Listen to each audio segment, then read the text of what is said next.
Hello everybody, I'm Roger Marsh and I'm Chair of the Leeds City Region Local Enterprise Partnership, or LEP for short, and I also chair the 11 LEPs across the north known as NP11.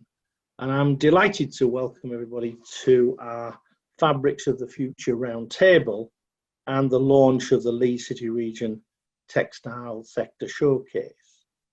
This is a celebration not only of our history, but importantly, the strengths of the sector, and also about supporting our businesses to explore new markets and customers. And when I talk about fabrics, it's important that it's not just about apparel, and it's not just about industrial textiles, and it's not just about medical. It's about all of those areas where we are and can continue to be world leading. But before introducing the roundtable, perhaps I could share a little bit about the city region. In lots of ways, you could describe it as a mini UK, and our economic variety, whether it be in the textile sector, whether it be in engineering, medical devices, professional and financial services, that economic variety should be key to our economic vitality, and indeed it is. It's a city region at the heart of Yorkshire and the Northern Powerhouse, and is the largest economy and population outside of London and the South East. An economy of some 70 billion and 3 million inhabitants.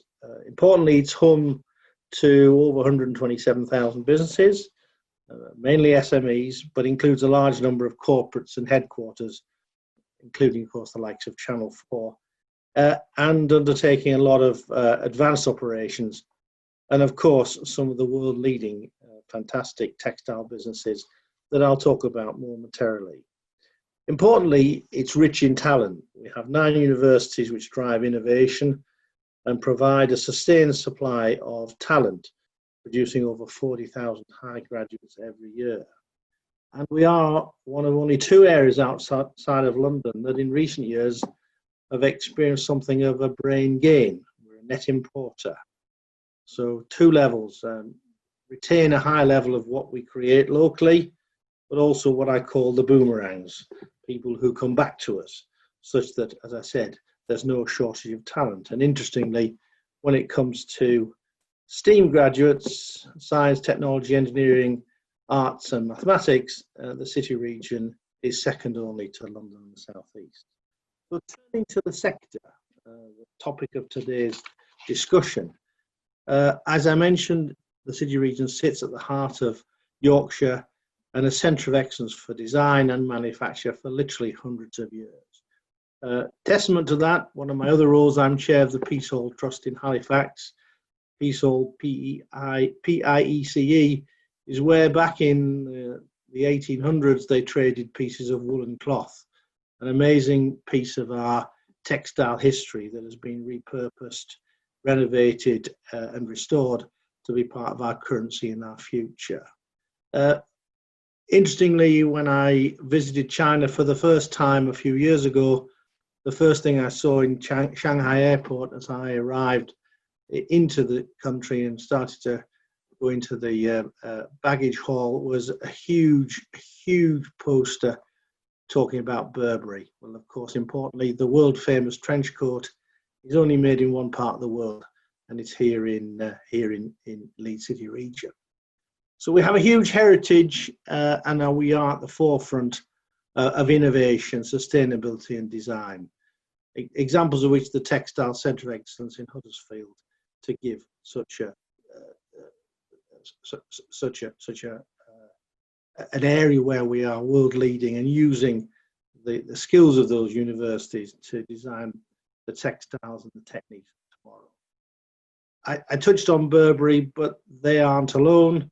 The likes of Chanel, Prada, Alexander McQueen, Paul Smith, and Savile Row tailors enjoy the products of our region.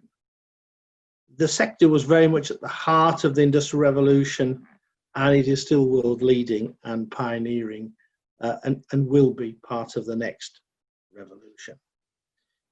Increasing exports is an important part of the Northern Powerhouse agenda and the opportunity for the sector to be some of those additional 12,000 businesses that are engaged in exporting by a decade from now, thereby increasing the economic activity of the North as a whole, essential to the prosperity of the North. Expanding and deepening our relationships are key to supporting business growth and recovery as we transition not only from Europe, but also meet the challenges presented by the global pandemic. Or as we like to say in Leeds City Region, recovery where we rescue what we have, importantly reimagine the economy of today and tomorrow, and build in resilience to our businesses, to our society, etc. International collaboration and trade and investment are crucial to the future, and textiles is key to that, particularly for Leeds City Region. So finally, turning to the initiative and the round table, you will be aware, or if not, you will soon be aware, we've created a document which showcases the Leeds City Region textile sector. It focuses on 5 key areas: innovation, hardly surprising, fashion and design, sustainability, craftsmanship, and the world-class expertise of the universities and organisations which support the sector to which I referred earlier. Our aim for this project is to promote the Textile Strength of the Region project. Our aim for this project is to promote the textile strengths of the region and introduce the high-quality products and services created by our businesses to a wider international audience. Some of those businesses like A.W. Hainsworth, Camira and Mobus we'll hear from shortly, and we'll also hear from the universities of Leeds and Huddersfield. I'm delighted to introduce the Fabrics of the Future Roundtable, which has representatives from a number of those businesses and partners. If you're interested in finding out more about the Leeds City Region Textile Sector Showcase, please get in touch. Above all, download a copy of the showcase document and advocate for our region. The strengths of the textile sector, the future of fabrics, which is so much part of our history, but importantly, will be a key part of our future. Thank you for listening to me, and enjoy the rest of the discussion. So hi everyone, and welcome to this roundtable as part of WTIN's Innovate Textile and Apparel virtual trade show. I'm Fiona Harron, the Technical Textiles Editor and Team Leader at WTIN, and I will be moderating this session today on Leeds City Region Fabrics of the Future. I'm joined today by various speakers representing partners involved in the Leeds City Region Textile Sector Showcase, an initiative that aims to profile the significant strengths of the textile industry in Leeds City Region from both a heritage perspective and the development of the fabrics of the future. So joining me to discuss this is Professor Parik Goswami, Director of the Technical Textiles Research Centre and Acting Head of Department for Fashion and Textiles at the University of Huddersfield. Professor Stephen Russell, Director of the Future Fashion Factory and Professor of Textile Materials and Technology at the University of Leeds, and Technical Director of the Nonwovens Innovation and Research Institute.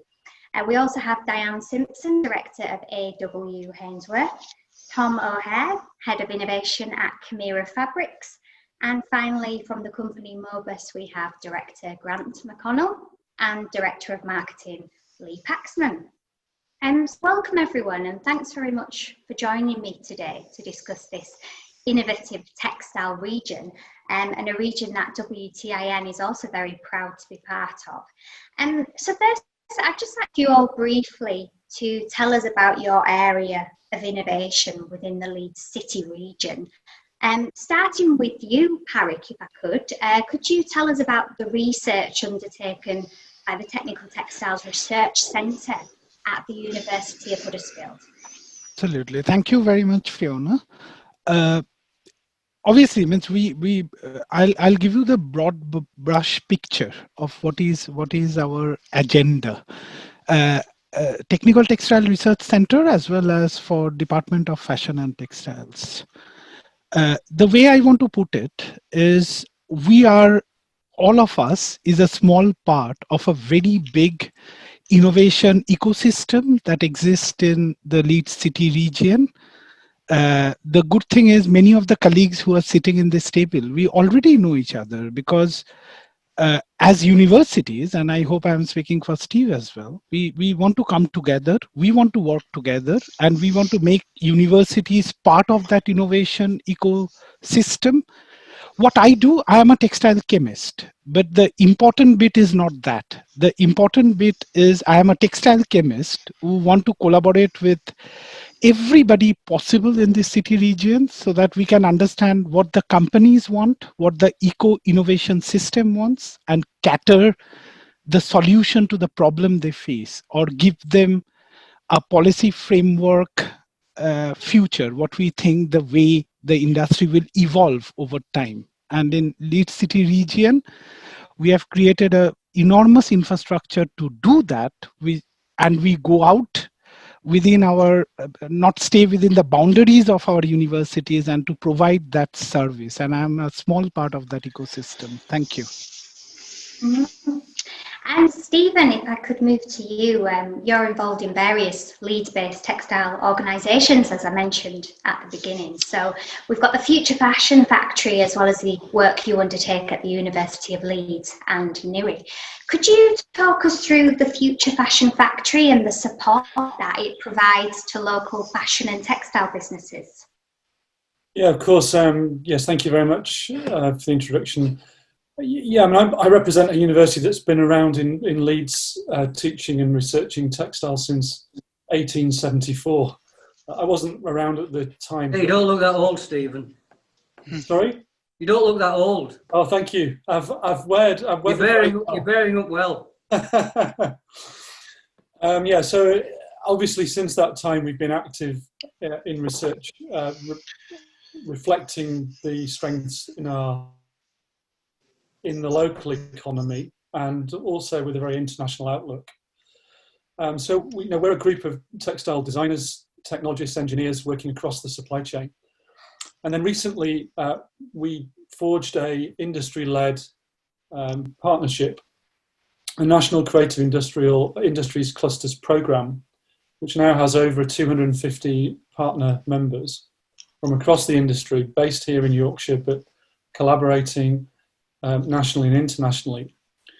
And really what the Future Fashion Factory programme is all about, and I'm pleased to see partners actually on this call too with me, is really driving and accelerating competitiveness across our industry. So making targeted interventions across the supply chain in design, in manufacturing, in retail, and also at the end of life, looking at what we can do to reduce environmental impacts through manufacturing and at the end of life, to improve the competitiveness of our industry by also generating new products and experiences and creative output that people can commercialize, but also reducing our overall impact in doing so. So I think now we've got something between 45 and 50 projects running, all with companies effectively leading that R&D effort, with the academic expertise assisting it. So it's not a bunch of academics saying to industry, we're the clever ones, do what we tell you. I can't imagine any of my industrial colleagues will have heard that line before. It's completely turned round, and it's, come on, we know we've got some challenges. They are not easy. They're not trivial. They require cooperation to resolve them. And that's where we're leveraging the academic expertise across the programme. That's the Royal College of Art, University of Huddersfield and University of Leeds, together with the expertise in our industry to target solutions that then can go on to be translated into commercial use, generating real benefit. So that's really the ethos of the Future Fashion Program, Future Fashion Factory Program, and it's been running now for just over 18 months, and it will continue to run for the foreseeable future. And we're building it all the time. So already there are some exciting outputs coming from that activity. Excellent. And Diane, A.W. Hainsworth is renowned for its luxury British woolen cloth. Could you provide a little bit of background on the company and discuss both the traditional and modern values that have made it so successful? Yeah, well, we've been going since 1783, so we were right at the beginning of the Industrial Revolution. And we started off small, and to be fair, we've remained in niche markets, which I think has really helped us. We never really expanded as big as some of the textile companies that were out there at that time. We kept it quite niche. So we have always been involved with a military connection. So we've always supplied the military industry, and we did introduce the khaki back in 1899 when we went for a more woolen based khaki fabric for World War One and World War Two.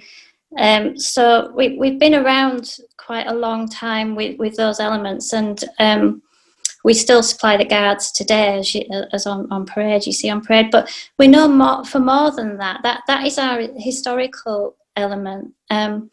But from that, lots of things came along the way from that, because with the knowledge of manufacturing the standards that are required for something of a military-based uniform, we then could move it into other markets. And as we're explaining with the fire industry, for example, that started as a military fabric, but then moved into a more technical product for the changes now, because it's not so much fighting fire, it's more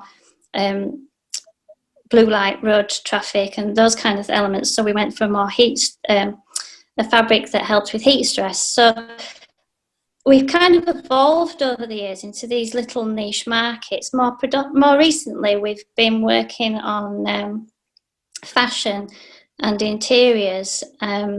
And in the fashion area, we've been looking at more sustainable ways of creating fashion, but also a different mindset of fashion. So presumably, as we chat about the projects, I'll go a bit further into that. So yeah, we've come from a niche and ever innovating and ever creating to be in different markets, using everything that comes from a base, predominantly wool. But we're not adverse to using other fibres such as Nomex and things like that to get the effect of what we need. Yeah, excellent, thank you. And Tom, can you tell us about Chimera Fabrics' areas of expertise and the approach you take to innovation and environmental responsibility? So for those that don't know, Chimera's in the Kirklees area, which is in the Leeds City Region. We design and manufacture fabrics for interior applications, so office spaces, education, and hospitals, that kind of environment. But we also do transport fabrics for bus, coach, and the railway. So London Underground uses our fabric on their tube line and on their double-decker service. In terms of innovation, as I say, we're a manufacturer, and we have to be experts in fibres, yarn spinning, weaving, and sort of chemical finishing, particularly to deliver the fire safety and the flame retardancy that those particular markets require. In terms of Chimera, they've had some great success in bringing some clever solutions to combine their environmental sustainability goals and their performance goals. So one product I would cite is the combination of nettle fibres with wool to develop a fabric called Sting, which migrated into our current range called Aztec, and that combines the flame retardancy of wool and the nettle fabric to deliver some excellent fire safety performance, and that's something that our customers have really appreciated, both sides of the story, the performance side and the environmental side, and it's something we're always looking to build on. Mm-hmm. And finally, to Lee and Grant, I understand that Mobus specialises in upholstery fabrics and is also committed to ethical sourcing and traceability. Can you explain how your business achieves this? So yeah, Mobus is probably one of the youngest companies, 26 years old this year, and we have for the last sort of 15 years really focused on production from China. We have our own team, our own finishing plant for sourcing, our own sales team over there, and we do full audit trails of all our factories to make sure they're fully compliant with all the ways that we all expect. But also looking at ways like our FR plant reverted it from the old like coal and gas into a more eco-sustainable source of supply, and then from that trying to move forward more laterally on more eco-sourcing options such as wool blended products for reduced chemical footprints, but also recycled polyesters, which is the direction for many of the UK retailers who are all pushing for these marketing exercises for the retail sector. But we also specialise on the fire retardant side for the domestic, and we are pretty well known within our sector now, and all the major retailers for our compliance, our due diligence, our testing, and all the ways we go in to ensure that all the furniture that our products end up on are fully compliant to all British standards. In line with that, we have been working to try and reduce the chemical footprint, because it's obviously been in a lot of the press about the types of chemicals and things within the in the fire retardant finish. And more recently this year, well, just recently, we've launched the Green FR, which is a move away from the decarbrominated fire retardant systems onto a phosphate system, and we're doing it with a back coating to start with, but also looking at other bonded applications and other types of finishes that then help with a sustainable and an end-of-life solution as well. It's worth noting we're in a very difficult sector. We're financially constrained. I picked up on some of the points that some of you made about innovation on ecosystems, end-of-life, recycling, sustainability. We all want those, but it's whether the customers that we sell to are prepared to accept the cost that takes, because from our forays into new FR, recycled yarns, they're all very much more expensive. And whilst we're doing a great expose of our new Green FR, which we believe is innovative, when you actually talk to people about price, it's not always palatable. So we've got a big job trying to re-educate our customers to accept price increases that their customers, whilst they may not know now, will in a very short time start to expect. There's going to be some changes in regulations, possibly changes in how furniture is labelled. So there's certain things in current products that if you go into a retail store and you see what's on those labels, it certainly may put off most consumers. So we're trying to find our way into finding products that can be recycled. Not very easy when we're predominantly polyester. But one of the aspects that we're looking at is maybe lamination, so that an element of it is recyclable. But that is dependent on the actual flammability performance type compound that you're using, which makes it very difficult. But you know, there's a lot of negative press about FR chemicals that are being used, and we have to balance that out with what we're proposing or what we're considering offering to other markets. Because I think really Europe is looking at FR compounds differently from the UK. The UK is accepted; it's all REACH compliant. It all goes and is tested, and people are happy with it. And whatever tests have been conducted in the past don't point directly at an issue with current FR compound. But that is not to say that we don't have to take into consideration that if you keep slinging enough mud, it will stick. So we are looking at alternatives to offer recycled fabrics, fabrics that are greener than what we're currently supplying, if you believe everything in the news. Okay. And I'd just like to kind of focus more on that now with regards to current projects. that you're all working on. For instance, Diane, we recently learned that as part of a commitment to slow fashion, AW Hainsworth has initiated a partnership with Reshore Apparel to become the first mill in the UK where garments can be created from raw fibre under one roof. So can you tell us more about that? Yeah, I think it works for us because, like I was saying earlier, we're quite niche, so we're not a large mill with large manufacturing. We do lots of diverse products, so we can think of a period of time in the future when maybe there won't be as much volume, but there will be more need for good quality cloth that's durable, that lasts, in garments that are classic, that live longer than one cycle. But also with that comes the authenticity of the garment and the supply chain. But then it adds value for resale, perhaps, you know. So maybe in the future people might not buy so many new things, but resale. So we are looking at trying to work on this basis of not necessarily losing our current customer base, because at the moment we enjoy, you know, lots of sampling that's very speculative for what's going to be taken into the market, and quite a lot of waste, unfortunately, for the people that buy it. But we're trying to think about working with designers to create fabric in loom, which then also ties in with the patterning.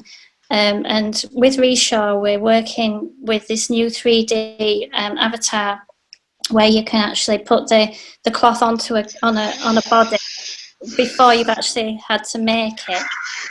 You can play around and get so many different ideas before you actually have to commit to the fibre. So we're trying to look at those kind of elements, and that's basically where we're at. We've got everything in place, and we are talking with partners to work with us to do from cradle to grave, really. So responsible wool source right through to finished garment under one roof, using latest technology and our ability to do more smaller, bespoke key runs. Excellent. And Tom, how about you? What are you currently working on and focusing on as a business? So as a business, we're looking to expand our range of sustainable materials on offer. So last year we launched our first ocean waste plastic fabric called Oceanic, and that was received well in the market, and there's a need to expand our sort of our offering in that space. We're also looking at new FR chemistries, as colleagues from Mobus have already described. I think we're working directly with the University of Huddersfield on nanoparticles for FR, looking to really push the boundaries of what can be in our chemical toolbox in case there are any changes to regulation or legislation that mean we can't rely on some of the old chemistry. And then finally, with COVID, we're looking at increasing our offering of antibacterial and antiviral fabrics. Historically, we had quite a small range of fabrics that we would sell into the healthcare market, so care homes and hospital waiting rooms that had some antibacterial functionality. And now we're asking customers who normally operate in the office space, in the education space, to service them with fabrics with the same level of performance. So we're working hard to make sure we can add that functionality to as much of our range as possible, which is a big task right now. Mm-hmm. And Stephen, do you have any current research or developments to share with us?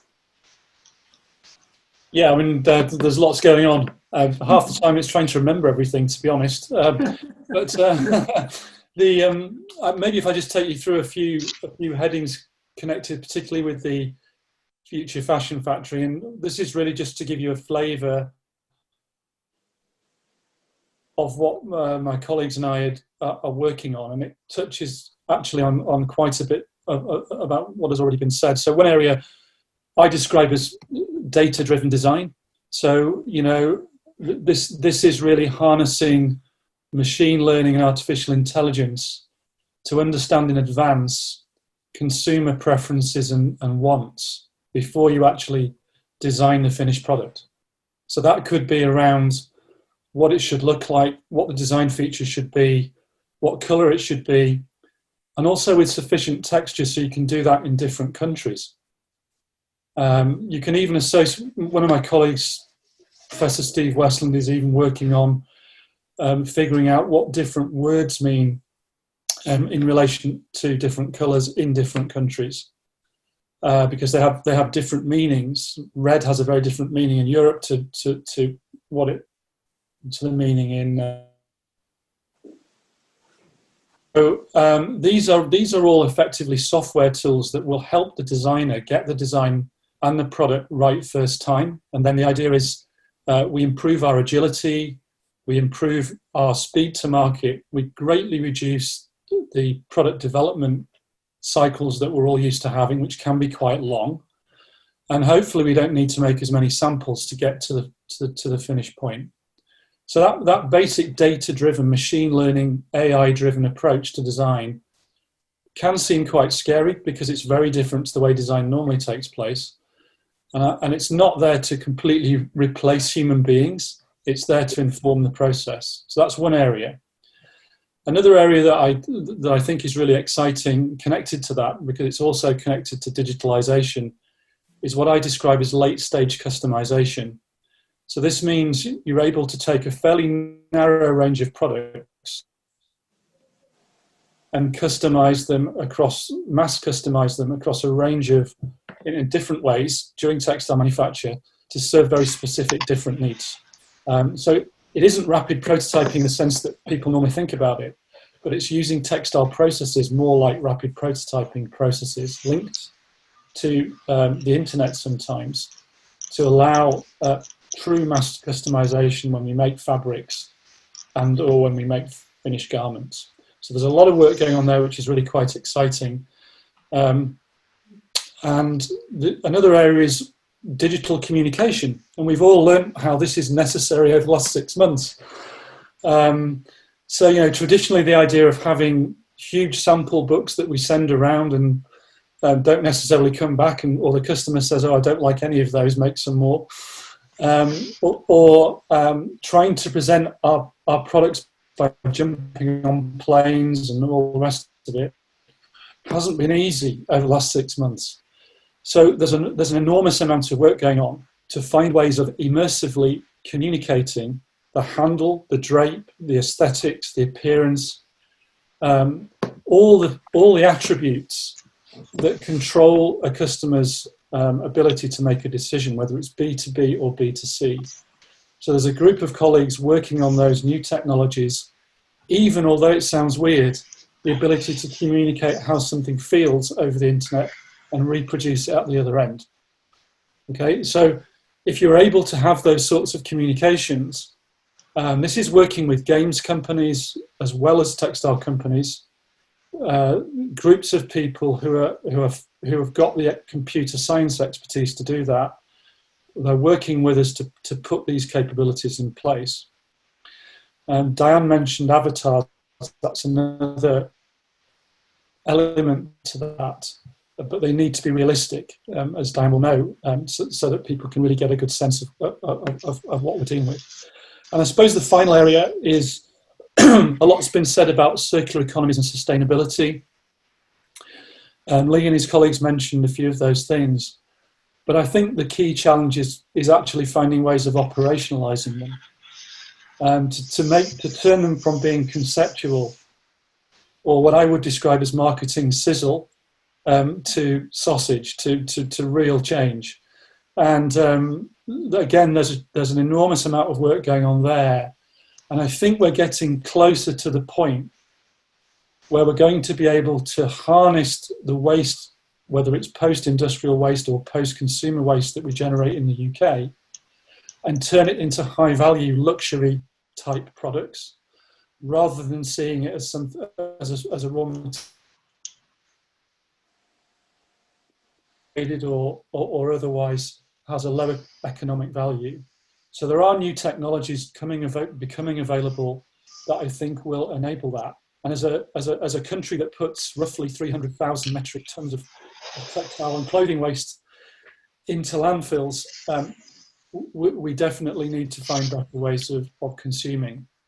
In our region, of course, we're mostly focused on high-value luxury design and manufacture, but we also have this other national issue of effectively overconsumption of lower-cost textile products, which we have to deal with somehow in the UK. Parik, are you also looking into these areas as well, where you are? Absolutely. So Yeah. Steve actually mentioned a very, very good point that to do circular economy, I think we have to go to the core of the problem, and the core of the problem lies with what kind of infrastructure the city councils got. So one of the approach we are taking is going and talking with the city councils and trying to tackle the problem from there. We are trying to understand what is their infrastructure, what their infrastructure in 10 years time might be because of single-use plastic directive, UK plastic pack, which will have an impact on textiles at some point. So we are trying to understand, we are trying to map, model the problem in a way that we can communicate that to the manufacturers, and academics can close that loop so that we can have real impact. It needs to be tackled from two ends, right? Because we talked a lot about the ultimate finishing of a fabric. I mean, colleagues from Paxman did that. Tom already said that we are working together on a finishing. So it is at the very end before when the consumers get it. But we are also looking at understanding fundamentally how fibers work. Means wool is probably around before Leeds University and Steve, right? But we are going back. you opened up a can of worms there, Steve. We are going back to those very old fibers, which is around with human civilization for ages. And we are trying to reinvent that. We are trying to understand why some finer fibers are perceived to be more valuable than coarser fibers. We are trying to find functionalities in coarser fibers which can be utilized for different applications. So again, we are creating a framework. Why it is important in our discussion today? We know that UK economy depends a lot on farming, and what is the effect of farmers in UK economy? Not one-sided. There are many advantages of that, and we want to work with that supply chain so that the profit can go back to the farmers, at least a percentage of that, so that we have a holistic approach. Now, just to link all of us together, the project I just mentioned about fiber science, not the other ones, is actually funded through Future Fashion Factory. That links me and Steve and other companies. I am a QI for Future Fashion Factory as well. And that has been funded through Future Fashion Factory. And the stakeholders is beyond that 260 companies that Steve mentioned. The stakeholder there is all the farmers who are farming now, because we want to pass profit. Does that make sense? So we are starting from the beginning. We have many projects on finishing, but we are also working with the local councils and the government to understand, according to the policy framework, how we can support our companies to be future-proof next 10 years. And we are working on that. Excellent. It sounds really interesting. Lee and Grant, I know you sort of focused on some points earlier on with what you're working on. Have you got anything to add with regards to projects? I think to just follow on from the last comments about taking things and the exciting developments which come from people which much more chemical and fibre knowledge than we'll ever have, and obviously doing wonderful things within the region, and two brilliant schools as well on the textile side.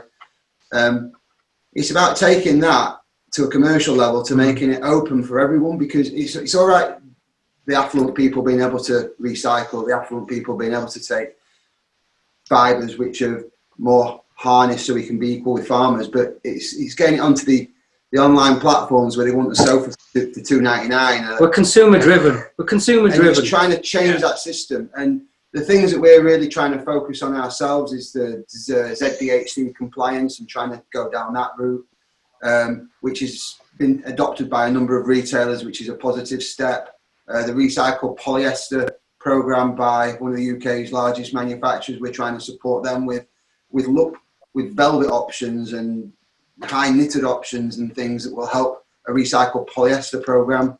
But again, it's all driven for the purpose that we're trying to be more eco-sensitive, but at the same time we've got to stay commercial and we've got to try and make it more commercial, because unless everyone can access it, it's never going to work anyway. I'd like to almost throw it on its head and have a wish list.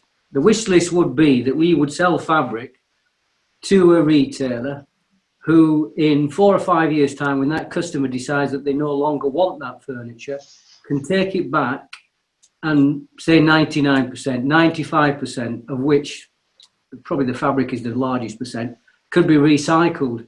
If we could do that, which we are actively trying to do with one large retailer, but there's not enough of those people. They're just focused on the margin at this moment in time. I mean, the consumption, we're having a massively busy time. The consumption has gone crackers. People are not caring about sustainability. They're caring about the price tag. What we're trying to do, morally as a company, is say, look, this we've got to be able to do something about this. We've got to be able to do something about the chemistry, because we feel that for ourselves, with this particular retailer, we've got to address that. There's no doubt about it. But with that, can we get into our recycle program? Can we have an impact on end of life? And that's what we're trying to do. But on our margins and our customers, with all due respect, it's quite difficult. So we're trying to do that. If we could go back another step, it would be to look at the energy and the water that's used in dyeing the product that we buy from China. And it's all bought from China because basically we don't have any option. We used to do a lot of commission dyeing and weaving in the UK, but that market became rapidly difficult to do because it wasn't financially viable. So we do a lot in China. And the Chinese, there's no doubt about it, the number of dyes that are closed, and the Chinese government has put pressure on them to get more environmentally friendly, and that is continuing to happen. But there's no doubt about it, producing yarns that go into fabrics for our 399 or 499 sofas use a lot of energy and water. So if we had a wish list from you guys, it would be finding us a dyeing method that's commercially viable, because we know there's out there, but they're not commercially viable. That would really tail into our end of life recycling, because we're getting it right from the start. We could use recycled fibers, dyeing them efficiently with low use of water, low use of energy, producing textiles which sell to our retailers, who then undertake their obligations to recycle that fabric or that product at the end of its life. We are just a very small part in that, trying to push against a very strong current. And we're just making inways with this FR. It's great, it's telling a story, but it's inviting people to think about the product that they're buying. And that's what we're hoping. It will generate the conversations. But if we had your expertise and direct routing into everything you know, I'm sure we'd be getting there a lot quicker. Yeah, just a quick follow-up. The Green FR does a lot more than what we can actually market it for. It's actually better chemicals to use around the home, or essentially that's what it is. But we could never actually get a retailer to market that, because if that's suitable or that's better, everything else becomes toxic. So a whole paradigm shift doesn't happen unless everything moved overnight, which would only come with regulation changes and things like that. So there's lots of other concepts that we come up against when we're trying to market sustainability. It becomes a big challenge for the retailers, because it's worth 10p. Yeah, I mean, the finish is a little bit more expensive, about 10p, maybe more, and a lot of people won't even pay that. That's how desperate it can be. It's fun down at the bottom. Must be nice at the top. It's great to have an insight into all that. But also what I'd also kind of like to move on with, so far you've all outlined numerous qualities that you all share as businesses. So I'd just like to ask you now, perhaps starting with you, Stephen, what you believe makes Leeds City Region's textile industry so strong and innovative? I think, yes, thank you. I think there are three things that we can say, three words we can mention that go right back to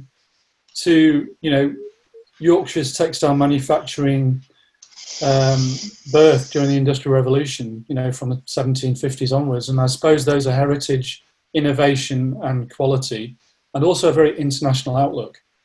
But I think although the industry has changed enormously since those times, what you can see today, which I think is really exciting, is transformation around textile design and manufacture for fashion. So as Diane has already mentioned, we've got high value luxury woolen and worsted, spinning, well, particularly on the woolen side, but some worsted as well. Spinning, weaving, finishing, that output, that creative output is exported all over the world. We have Burberry's vertical manufacturing supply chain pretty much based within half an hour of Leeds. But that creative output is going to, Polo Ralph Lauren, Prada, Erdem, Christopher Kane, Chanel, Mary Kranzu, Paul Smith, and I could go on and on.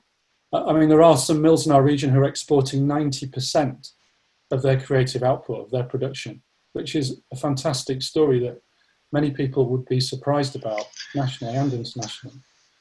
But in addition to that sector, where there's been tremendous innovation to get to that point, to have all that export performance, we also have a real diversity of other companies in the region, whether it's interior furnishings, floor covering, whether it's technical textiles for PPE, automotive, filtration, various consumer and healthcare and medical products, geosynthetics as well, all being manufactured in this region and being used nationally and internationally. That product, again, it is serving high quality, demanding markets, and it requires innovation to be at the cutting edge and be competitive in those markets. So I think, and then underpinning that, is, and I don't think it's a trivial thing, because I think one of the features of our region as well is that a lot of the innovation that does go on is industry-led and leverages academic expertise in this region. So gone are the days where we as academics sit in our ivory towers, just doing our own thing. We do not work like that. Most of our research work now is industry-led. We have a clear reason for doing what we're doing. We're trying to meet unmet needs. And a lot of the challenges in the industry are challenging, as Lee's mentioned. They are challenging, they're not easy. And they're not all about technical development either. They're also about new business models, new ways of doing, as well as new ways of designing and manufacturing. And when those are connected up, we have the potential for business growth. So I think that's how I would capture it, albeit not in a very short way, so apologies. No, does anyone have anything else to add on that and to give their opinion of this? Stephen summed it up perfectly. Well, I can add to that if you want, Fiona, a bit, right? I'll try to take it from a different perspective a bit. Okay. I completely agree with whatever Steve said, right? We have heritage in our side, but more importantly, I have to give credit to LEP and the civic bodies, because they realize that though we have the heritage, we need to be innovative. We need to change, because all the points that Lee is mentioning, that my colleagues here are mentioning, Tom is mentioning, is about how we can redefine ourselves. And the civic society is actually helping us to do that. The civic society are behind us. They are giving access so that we can understand, as Steve very rightly put, means we all have problems. Academics, we create problems in our head and then we solve it and then say we are brilliant. But the civic society is pushing us to really understand the problem. They are making bridges so that I can go and talk with Tom, I can go and talk with Lee, I can go and talk with Hensworth. And that is the biggest strength. So I will add to that, and I think everybody will agree with me that the civic society in this region is playing a very, very important role in that innovation cycle. To add a cherry to that cake, me and Steve both belongs to this region. What are the chances? Yeah, some really good points there. And what's also interesting is that despite the localised focus of this roundtable, and as we've been hearing specifically from Lee and Grant, you all have these international connections, which I'm sure will be of great interest to those tuning into this roundtable. And so, Tom, I know that Chimera also operates globally, and that last year it acquired the US firm Luna Textiles. So can you just discuss some of its global efforts?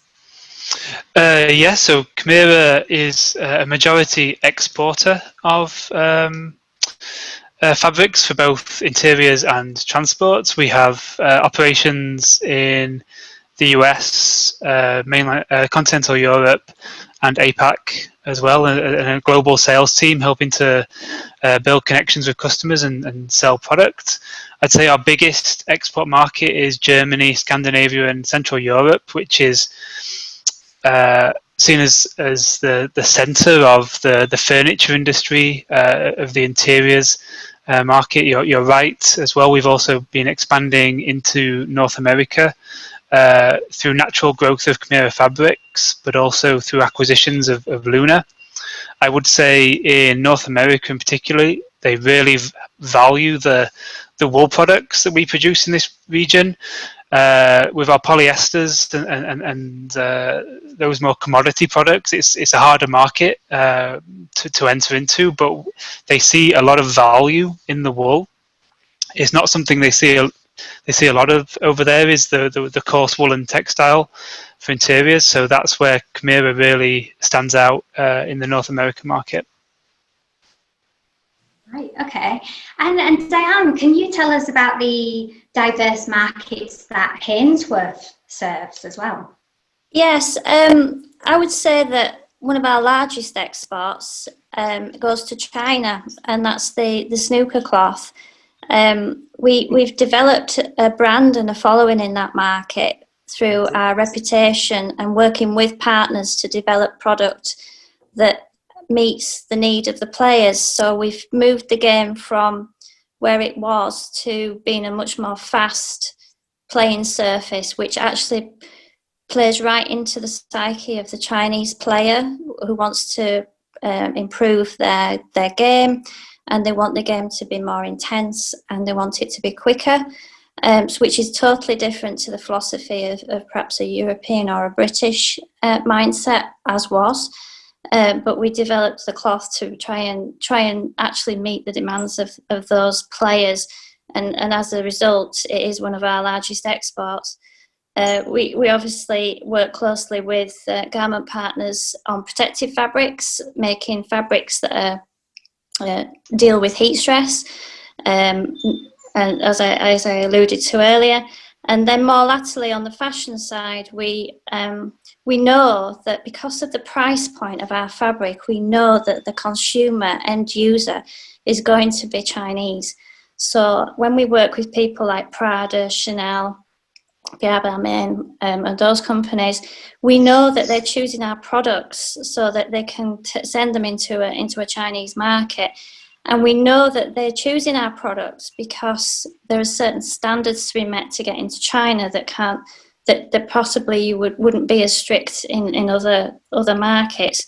So we've actually had to really step up our game in terms of continuity and meeting those standards, which actually is quite costly. But again, we know that that's where the biggest market is, so that's what we've had to do. So we really with our innovation, it's come from the demand of the market and the mindset of the end user who's actually buying it, and the country that we're actually dealing with ultimately at the end, which has been a lot of learning, but it really is important to us. And I would say that the close partnerships that we've made in China and with our customers in Europe who ultimately sell on to China has been really important. And it's actually understanding all the detail, not just assuming. It's learning about all the detail, which can be the hardest part if you can't get those partnerships built. But luckily, with our reputation and our standing, we generally do bring on the better partners, the ones that we can trust and the ones that we work with well. So I guess that's how we work with international markets. Mm-hmm. Thank you. Lee and Grant, did you have anything else to add about your international connections and export markets? I mean, just followed on from what Diane said and Tom as well, really, the partnership side of business is so key. And getting good partners that you can strike long-term relationships has always been at the heart of everything we've done. The team we buy from or buy with, it's our sourcing team in China have worked with us since we first started in China. They've been a tremendous asset to the company and continue to be. We invested heavily with them in a fire retardant plant in China rather than in the UK. Because we were very aware at an early stage there's a lot of furniture made in China for the UK market, and we wanted to create a niche for ourselves to supply the best UK fire retardant finish, which is fully compliant, to allow all the furniture importers and owners of businesses to import furniture with the full confidence and due diligence has been done, and we would service all that from the UK, take full accountability in the UK, and then follow up with our team in China to ensure that everything is done to the levels that we want. Our staff were trained by West Yorkshire Materials Handling, by Jeff Briggs at the time. That's a long time ago, because he retired about 10 years ago. And that was 10 years ago when we first did it, and we've invested in a new plant since then. We will be investing in a new finishing line within the next 12 months for the new Green FR side, and our investments will continue. For that, we won a Queen's Award for export because we cross-trade a lot of the work. So we actually invoice it all through the UK, and we pay all the tax in the UK for all the work we do in China. But everything then is exported and imported back into China, and we classify it as an export. And for that reason, we actually got a Queen's Award, and our biggest market is selling Chinese product back to Chinese manufacturers for English exported furniture.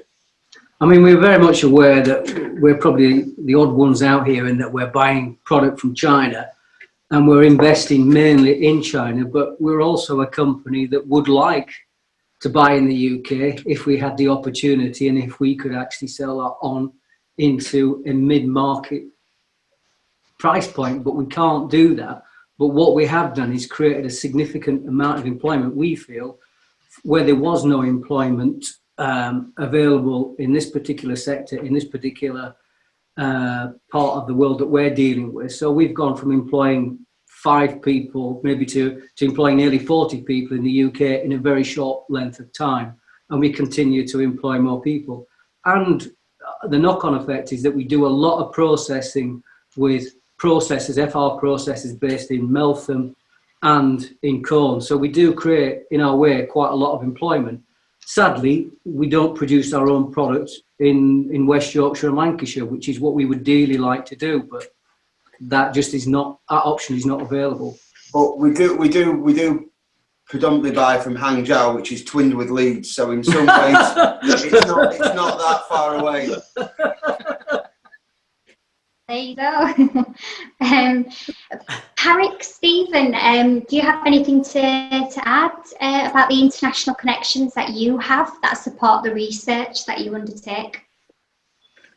I mean, I'll just say very briefly, from a research and development innovation perspective, innovation is a global business, you know. So I have the privilege of working with people from all over the world, and so do my colleagues. We have a long history of international collaboration globally.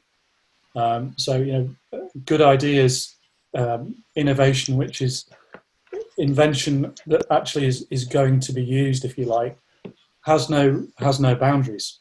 So it's important both to make sure that we maximise the impact of the research and the development that takes place in the UK, and also to be aware of opportunities overseas that could be leveraged for the benefit of the UK. That international connectivity is essential. So that's just a feature of high quality research that I've been used to for many years, and I guess Parik is in the same boat. Absolutely. I can give one example of what just Steve said, right? And this is for every stakeholder who are listening today as well. Last month, Indian government announced a $1.4 trillion infrastructural development initiative. So as universities, people like Eve are already talking with different organizations in India to understand how we can collaborate with them, right? Strategically, because there is a government report that straight almost came from the Prime Minister's office in India, which says textile will play a very big role in that 1.4 trillion infrastructural development. So we are already in that market talking with their innovation infrastructure so that our companies can take benefit from that. The civic societies are helping us. See, universities are always very well internationally connected. But please collaborate with us so that we can make those bridges for you. We can find other stakeholders in other countries, and we can take you in government initiatives in other countries so that it caters your bottom line rather than just, we are not just here to make some fundamental research. We are a network which can be used strategically. Mm-hmm. Yeah.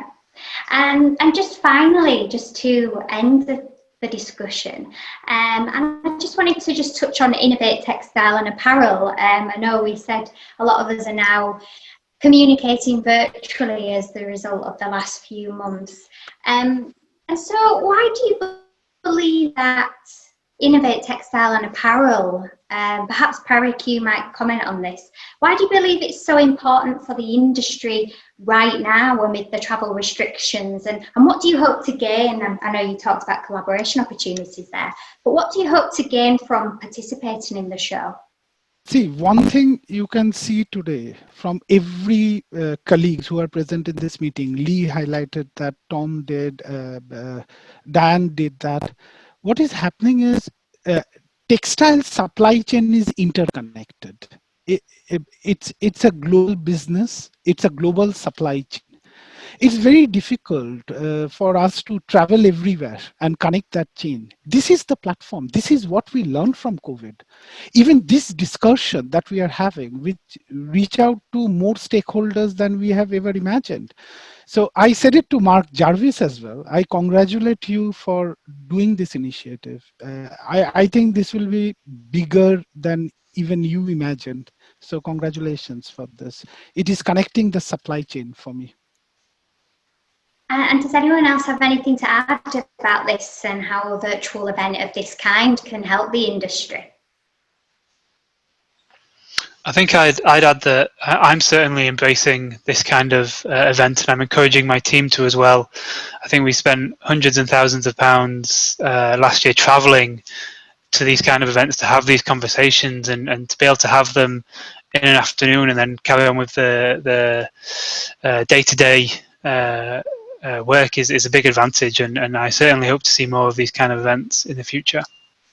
I think I would just add that one of the things I've realised as well through this last 6 months, and it just picks up on what Tom said, you know, a lot of our industry is small to medium-sized companies and even micro companies as well. Particularly, a lot of the very smart designers that I work with are starting out. So I think another aspect is the democratization effectively that this provides. The access to potential partners, to collaborators, becomes easier in this sort of digital format than it does if you think about the paying for flights, hotels, leaving a business that's incredibly busy and fraught. It's not very easy. So I think that's another element, that we allow others that have fantastic ideas and capability to actually take part in the world of textiles and fashion, and not just in our region, but internationally. Yeah. That's been really interesting. Thanks again, everyone, for taking part in today's roundtable and for highlighting just how innovative Leeds City Region's textile sector is. And to the audience, we hope you've enjoyed watching this roundtable. And of course, if you have any comments or questions that you'd like to raise with our panel, you can do so in our discussion forum. Take care, everyone, and I'll see you soon.